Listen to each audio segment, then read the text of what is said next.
Hey everyone, Melissa here. This is Light Your Fire, how to extinguish physical and mental burnout by reigniting your purpose. I'm super excited to be here today with Katie Sampayo. She is amazing, first of all. She's a personal trainer, yoga instructor. She has her own TV show. She has a best-selling book on Amazon called Eat to Thrive, the anti-diet cookbook. She's just a super well-rounded when it comes to health and wellness and connecting your mind, body, and spirit. So thank you so much for being here. Thanks for having me on. Yes, I'm super pumped because we are really going to focus on fitness today and how it plays an essential role in avoiding burnout, and that how it's so important to keep your body moving and understanding what movements are good for your body when you're feeling stressed, as well as nutrition. And you are an expert in these areas with your track record and the success that you've had helping others. So if you just want to kind of share your journey a little bit with everybody, that would be awesome. Okay. So I became a full-time personal trainer, someone who was in the industry, health and wellness industry, full-time about, oh my gosh, maybe it's 4 years ago now. It's like time seriously flies. I quit my corporate job to do this full-time because helping people is what I'm extremely passionate about. And physical fitness is something that I've always really, done in my personal life. So learning more about the nutrition and making it my career was a dream job for me, and I'm very fortunate that I'm able to do this today as my main thing. So from there, I became a certified yoga instructor, a bar instructor, published my best-selling cookbook, got my show on ABC 47, which is called Eat Right, Live Well, where I was making healthy, quick recipes. Yeah. And now currently traveling the world, and I'm launching different health and wellness retreats in different areas of the world every couple months. So that's where I'm at right now, and I'm just super excited to keep growing and helping other people. Yes, amazing. And it's so everything that you have done has just been so just quality and beautiful products, and the way that you present everything is it's easy to understand, it's motivating, and it's so helpful. And in a little bit I would love to talk about some of the retreats that you have coming up because they're just awesome. So we will talk about that as well, and I'm excited to hear more about it. So we're focused on burnout. Burnout is, chronic stress, overwhelm, feeling stuck, feeling numb to your surroundings. And we really want to try to extinguish that. And we can also try to be proactive as well so that it doesn't happen to us. And that's what we're really going to focus on today, is that how movement, physical movement, and nutrition are essential for avoiding burnout. So let's kind of start with the nutrition aspect of it. And, how, when we're feeling stressed and overwhelmed, how should we eat? How should we treat our bodies during times when we're feeling stressed and overwhelmed?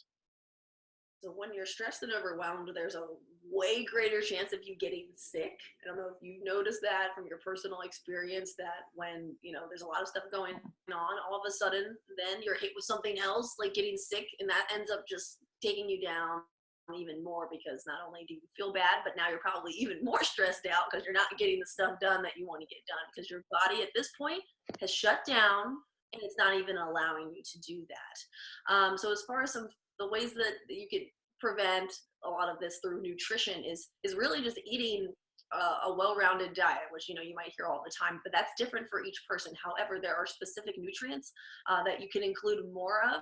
One of them is magnesium. So magnesium is found in like dark green leafy vegetables, like Swiss chard is a big one. I know not a lot of people eat that, but that's just one in particular that has a lot of magnesium. Another thing that you can eat is a very fatty type of fish as well. Fish tends to have a lot of magnesium as well. So when you're eating magnesium, that actually helps counteract your cortisol levels. Cortisol is the chemical that's released when you're stressed out. And it's been scientifically proven that the specific nutrient is what helps bring those levels down. So if you're eating a lot of that kind of stuff in your diet, for example, you can even take fish oil pills.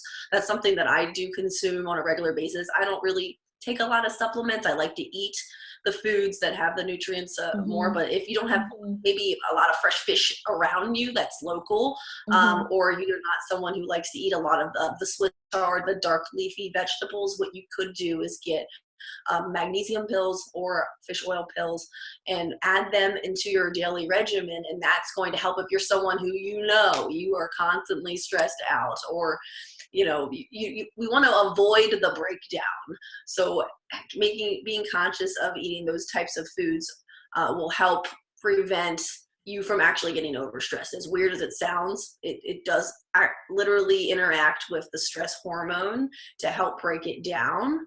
So that's pretty interesting. Another thing is higher fatty foods in general. So nuts, seeds, that can include chia seeds, flax seeds as well, which they have also omega-3 fatty acids. So I'm talking about like all the good fats here. Nut butters, good almond butters without any added sugar. All that stuff, it tastes great. We probably want to eat it anyways, and actually will also naturally bring those stress levels down because of it interacting with the stress hormone cortisol.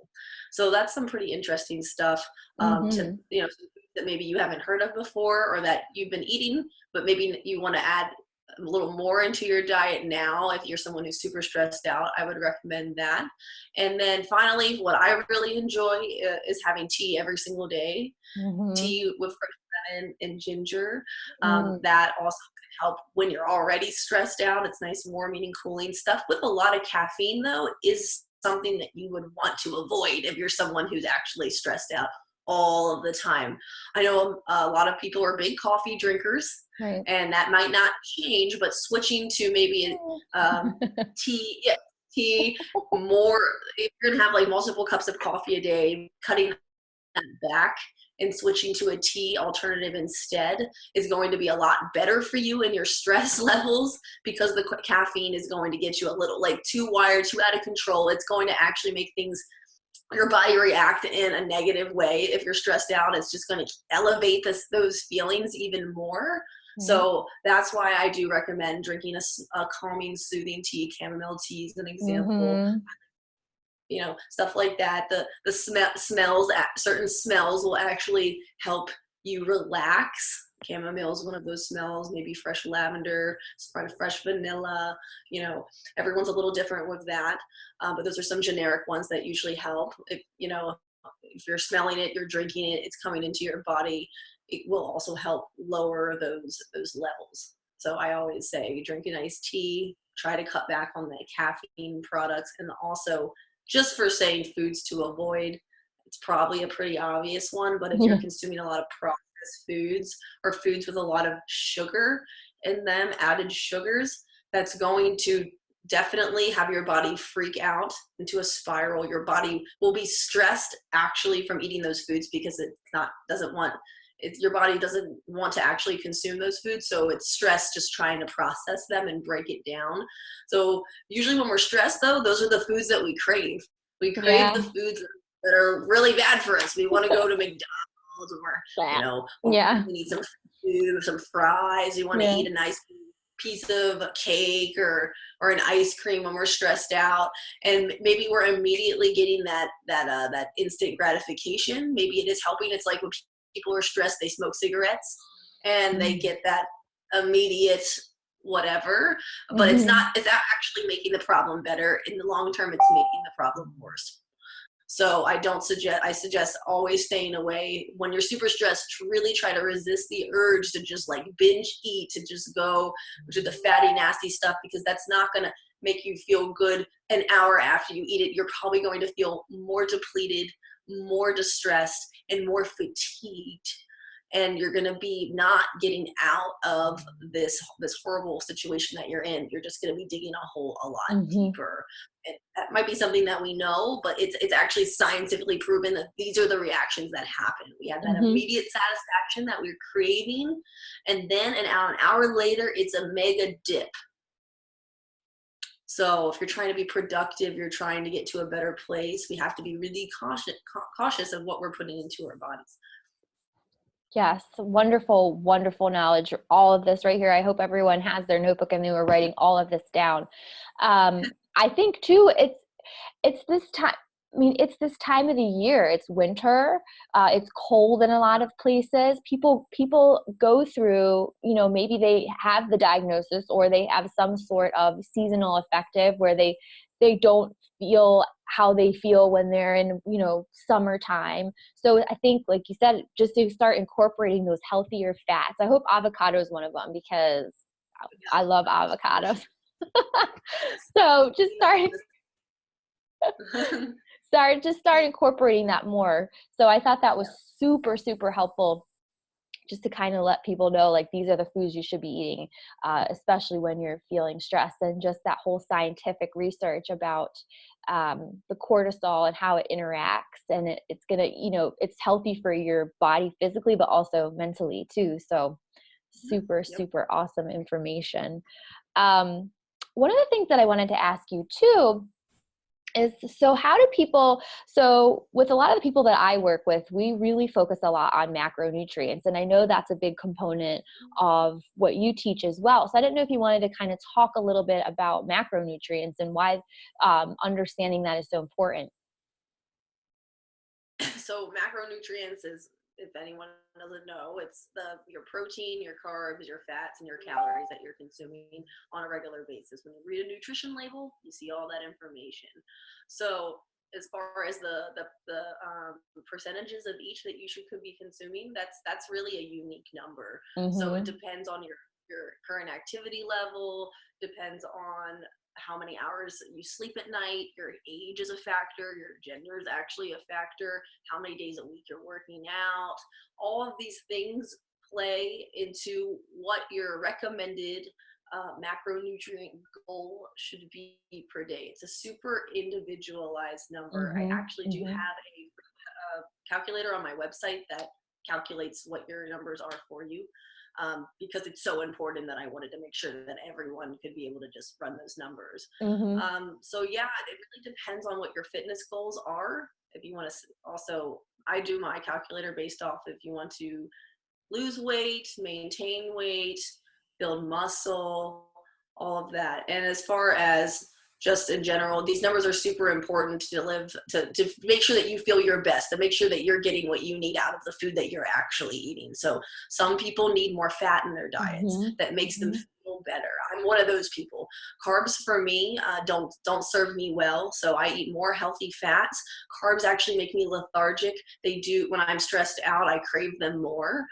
However, I said they make me lethargic. They make me fatigued. They make me bloated. They don't make me feel good. So I try to eat more healthy fats, and then you balance that with the calorie intake as well. So Mm-hmm. it's all a unique balance that you have to figure out what works for you. It's not a one size all solution. And I suggest running those numbers on some Mm-hmm. sort of calculator, or talking to someone who might be a nutrition expert or a Mm-hmm. dietitian to get those numbers for you. And that should Mm-hmm. help if you're someone super stressed. Getting those numbers, eating according to that, should hopefully help maintain your hormones in a little bit more in balance. Yes, it's wonderful. And that's like one of the first things that when I work with people and I share, we share this knowledge with them about it's just a different way to think about food. And once they start understanding like what foods work with their bodies, the amounts, when they should be eating it, one of the first things that they say is like, oh my gosh, I just feel so much better in general, like my energy level and even like their mood. They're like, I just feel good. Yeah. So it's just super important and it's so amazing that you have a calculator right on your site, just to help people. It's a great way for them to get started with this, with understanding more about macros. So what would you recommend then? So like, some people need carbs, like some people need more carbs than others. It all depends, it's individualized. So what type of carbs do you recommend? And what type of proteins do you recommend? Because we kind of already talked about the fats. Yes. So I have all this stuff listed out in my book, like section by section with Good. lists of Okay. each, because this stuff's like so important. So there are simple carbs and complex carbs. Simple carbs you want to stay away from. That's the stuff that's burned for energy super quick, like a piece of cake or a candy or something like that. The sugar is the main carb source, and you get that bump of energy, but then you get that crash real quick because it's not slowly digested. So you want to eat slow digesting carbohydrates. Sweet potatoes are a great one. White potatoes, I'm not a fan of because they're more like a simple carb. They're digested super fast. Some people swear by them, but that's not my philosophy. Quinoa, brown rice, lentils, beans. Beans are actually very slow digesting carbohydrate sources for vegans and vegetarians. That's mainly a protein source, but to be honest, it's more of a carb source. Yeah. Yeah. That's what I tell my people too. Yeah, that's just what it is. That's the math on it. That's the macros. Yeah. Science. So those are, and even certain types of fruits like bananas have tons of carbs. People don't understand that. Bananas are more slow digesting, of course, than eating like a piece of cake. But I do even watch like how much, I will not eat more than like one banana a day because I still understand there are a lot of carbs in it. And, you know, there's a balance between, you know, the numbers that you need to reach every day, as we discussed. That's a personalized thing. But in general, you want to stay towards the slow digesting carbs, which are, you know, in the list that I just said. And typically anything that is gluten-free, typically that naturally gluten-free, not like gluten-free on a box and that word slapped on it, is a slow digesting healthy carb. It just means that you're going to get the energy from the carbs over an extended period of time, rather than maybe you're using that energy up within 30 minutes and then you're going to feel really tired afterwards. Like want to go right to bed. Like when you eat a big bowl of pasta, usually you want to just go to sleep right after. Same with the big bowl of white rice. Even a big bowl of rice in general for me, I just want to go to bed right after. So I like to eat small portions of good quality carbs. And that for me makes me feel really good. Amazing. And I think it's important for people here to hear that you don't want to cut one of your macros completely out. Like you need carbs, but like you said, it's about the portion size and it's the quality of the carbs that you're consuming. Yeah, exactly. And there's no way around it. There's no like quick fix. Like that's what it is. So if anyone's preaching to you something else, like, oh no, like I cannot stand, this is why I wrote my book. I cannot stand those diets where it's like, okay, we're going to literally cut out all carbs, or we're going to cut out all fat, or we're going to cut out, that doesn't work. Your body's not meant to do that. Now you're just going to have an overabundance of something else, in excess, and your body's going to freak out, and it's not going to be something that's sustainable over a long period of time. It's not sustainable over a long period of time. Then why are you even doing it? Why are you going to get yourself into this rabbit hole of something that you know you can't keep up? So you're going to get used to something, then you're going to get tired of doing it. Then your body's going to go out and whack again. You're going to regain the weight and all this stuff. That's going to cause stress. That's going to, you're not going to be happy because you're not going to have anything consistent. So I say with whatever you guys decide works best for you, make sure it's something that's sustainable and not something that's going to be in and out of your life for the rest of your life, because that's just going to lead to, you know, an influx of mood swings, an influx of weight gain and loss, an influx of stress coming in and out of burnout. Life. Burnout. That's what it leads to. A lot of people that diet all the time, they're miserable. They are burnt out. They've had enough. They don't know like what else to do. They have the yo-yo effect constantly because they're not picking foods or methods that fit into their actual lifestyle. Perfectly said. Perfectly said. Awesome. Well, I'm really glad that we just had this awesome conversation about nutrition. So much information here. Again, please, hopefully you have your notebooks and you're writing this down. So now I want to transition into the movement aspect of it. So what types of movements, if we're feeling stressed, overwhelmed, or what type of movements to be proactive to help with stress? And how should we be physically moving our bodies?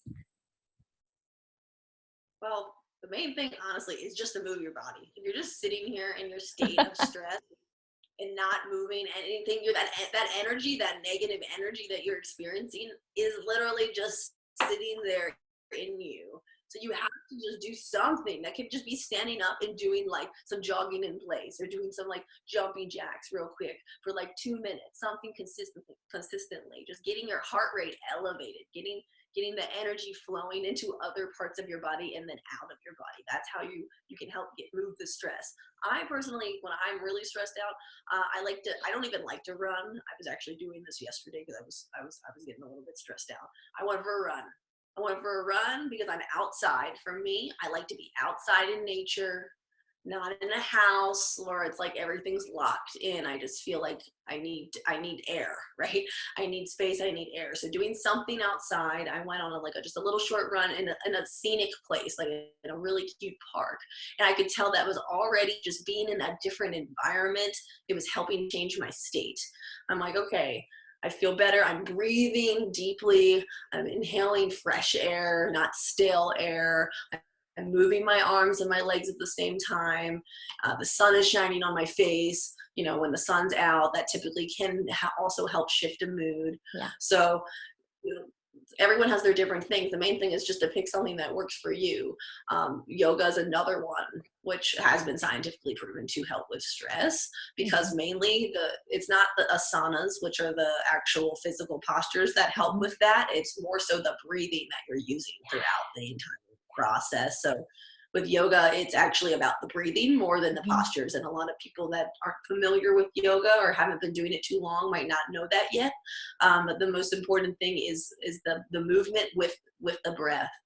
So it's actually quite similar to martial arts, for instance. Like when you do karate and you punch, you're supposed to like release and breathe at certain times to push energy into certain directions. So anything that involves deep breathing, even when I'm running, I'm breathing a very certain intentional type of way, will help with stress management levels. It's going to help put energy where you want it to go. And that's why people say that yoga is a huge stress reliever. It's really the whole form of the movement matching the breath breathing technique. That's what helps it relieve the stress. Wonderful. I'm actually taking a yoga course right now just to deepen my practice.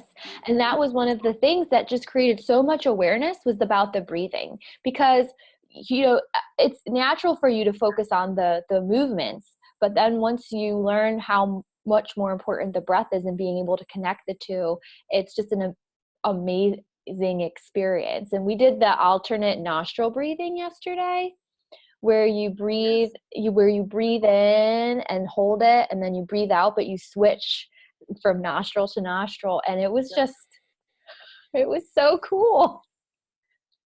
Really, really cool. Yeah, it's probably something I've never heard of before until you got more into it, because even a lot of yoga classes, they don't teach this kind of stuff. But I think it's super important. I learned about that in my yoga teacher training. I had never done it before that. But now I do it I try to do it every single morning, actually. Some sort of breathing technique. That's what I really enjoy. It's controlling your breath. When you control your breath, you can control your heart rate. You control your heart rate. You can control when you're getting freaked out. You're getting stupid. For instance, if you're in a situation where you're starting to get really angry, starting to get really mad, and you need to calm down, you can start to take these breathing techniques in by breathing in, holding, tilting your chin down to lock. This bandha is what we call it. And then breathing out, but counting the certain seconds for each. So now you're focusing on what you're doing. You're not thinking anymore about the crappy situation that you were in, and you're physically slowing your heart rate down, which when you get upset or stressed out, this is happening. It's getting out of control. The way to get everything back down to normal is for you to take control, take control of your body. And there are techniques, like with different breathing techniques, that you do learn in different yoga classes that can help you all of a sudden bring you back down to where you want to be. Yeah. And you can take those breathing techniques into your life, into everyday life, at work. If you feel like you're starting to panic at work, you have like all these deadlines that you have to hit and you feel like you're panicking, start implementing those breathing strategies. Try to calm yourself, calm the heart rate, calm your mind. So I'm really glad that we talked about that with the breathing. So I also want to talk about your free gift and your big retreat that you have coming up in a couple of months. But before we talk about that, I have one other question for you with movement, physical movement, because we talked about running, nature, we talked about yoga. How do you feel about like high intensity interval training and like quick workouts? I love it. That's mainly what I do. Yeah. That's Yeah. what I do. That's how I always train my clients. We were never in the gym more than 45 minutes. That's something that I preach about. You don't have to be in the gym or work out or to create movement in your life for like 2 hours in order to be happy or get results or be stress free. It doesn't take that long. So Mm-hmm. what that high intensity interval training or HIIT, it's just Mm-hmm. bursts of energy. So it's like you're doing strength training exercises and then you're going to go do something that more cardio driven for maybe 30 seconds to a minute afterwards. Get your heart rate up, and then you're bringing it back down, getting your heart Awesome. rate up, and you're bringing it back down throughout a shorter period of time. So you can Mm-hmm. actually work your whole body, burn a ton of calories because you're never really stopping. You're never really taking a break. Mm-hmm. You're just Mm-hmm. bringing your heart rate super high and bringing it kind of stable again. It's Mm-hmm. not slowing down though. Mm-hmm. And you get a great workout in like 30 minutes, even Mm-hmm. 15. Like Mm-hmm. that's better. Who would not want to do that instead of Mm-hmm. staying at the gym for 2 hours? Unless, of course, you have time to do that. But the reality is, most of us don't have time to spend working out for 2 hours. So it's a great alternative, and it will work your entire body and burn. Quite frankly, if you're doing it correctly, a good a good amount of calories, maybe similar to what you would burn in an hour just doing Yes. a more slow, relaxed workout. Yes, 100%. People realize I have these quick, efficient workouts for people, and they don't, it's funny when they start doing them, they're like, oh my God, like, I can't believe how challenging that was. But Yeah. and I'm glad that you explained it perfectly so that everyone understands that it's about the heart, it's about your heart rate and getting that heart rate up, pushing your body for a certain amount of time, and then bringing it back down to a level that you're sort of comfortable with, but you're still, keeping it up, and then you amp it up again. Mm-hmm. Yeah. Yeah. It's really good conditioning for your heart. It's like people that do sprints. It's more of a sprinter's technique, Nice. not the marathon runner. It's more Mm-hmm. for the sprinters. They're conditioned differently. Their muscles are different. They have Mm-hmm. different fibers.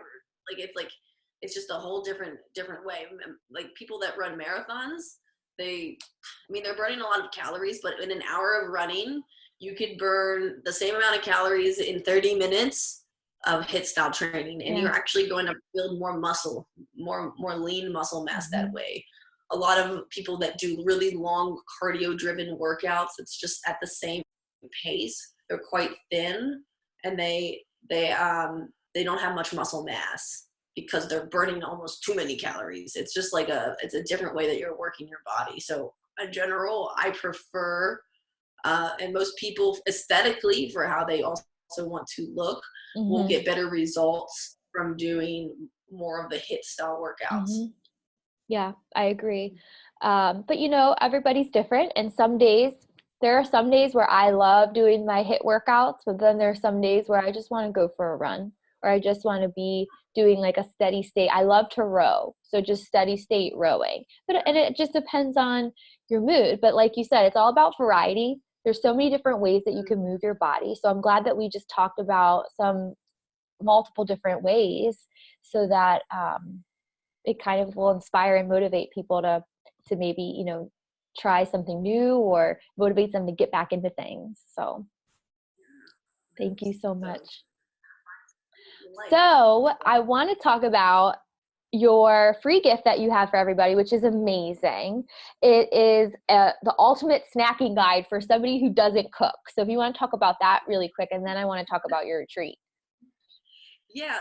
So you don't need to be a 5-star chef or some amazing cook in order to eat really good food. Like that's my whole philosophy on eating well. So with my snack guide, I created it because I used to be in the professional world, and I understand that people are snacking all the time at their desks. And most of the time it's a candy bar or some cookies or some boring nuts, like something that's prepackaged and bland, not interesting, and probably not good for you. So I created the snack guide so that you can actually eat interesting food that's healthy, good for you, and that doesn't come from a package in 5 minutes or less. So you don't have to spend a lot of time doing it.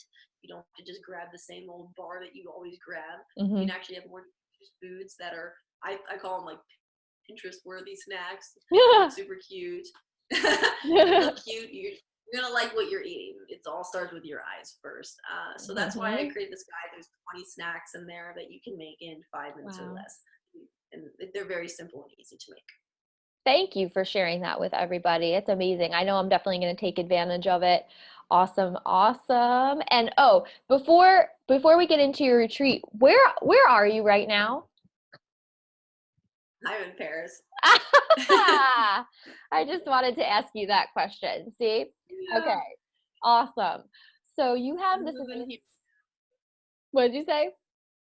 Now I'm living here. Yeah. All over the place. But you're still able to do things like this and run your business and do what you love. And it's super inspiring. Really, really great stuff. So you have this big retreat coming up in May, and I would love to learn more about it. And I'm sure everybody else would love to hear about it as well. Yes. So this is going to be my Peru all-inclusive fitness and adventure retreat, which I'm really excited about. So it's at an amazing, amazing house right on the beach, in the nicest beach in Peru.